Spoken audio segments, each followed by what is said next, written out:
এই যে আমার পিছনে দেখেন অর্জুন গাছগুলাই কি সুন্দর সারিবদ্ধভাবে দাঁড়িয়ে আছে। এই অর্জুন গাছ সম্বন্ধে আমরা বলবো, আপনারা একটু মনোযোগ দিয়ে শুনবেন এবং দেখবেন অর্জুন গাছের উপকারিতা কি কি।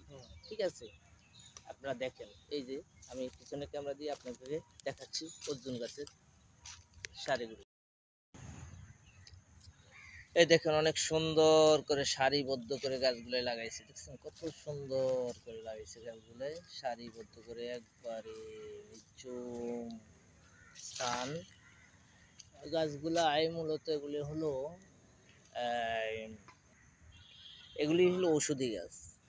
এগুলো গাছের নাম বলে আপনারা সবাই চিনবেন, অর্জুন গাছ।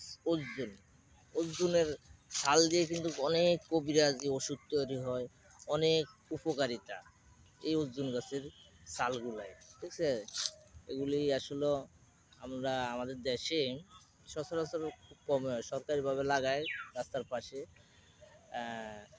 কিন্তু এই গাছের ছালগুলাই কিন্তু একটা গাছেরও ছাল থাকে না, কিন্তু এখানে তো খুবই সুরক্ষিত আছে গাছগুলাই।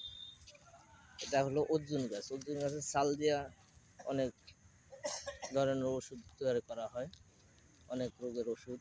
অবশ্য আমরা জানি না, আমরা তো কবিরাজ না, এই জন্য আমরা জানি না। এই দেখেন গাছের মধ্যে একটা কাক বসে আছে, একবার নিরিবিলি, তাদের জন্য খুবই উপযোগী জায়গা একটা। এটা হলো খুবই উপযোগী, তাদের জন্য উপযোগী একটা জায়গা। নিরিবিলি স্থান, এখানে তারা বসে আছে, একবার মনোরম পরিবেশ, কি সুন্দর। এখান থেকে আমার যেতে ইচ্ছে করছে না, এত সুন্দর।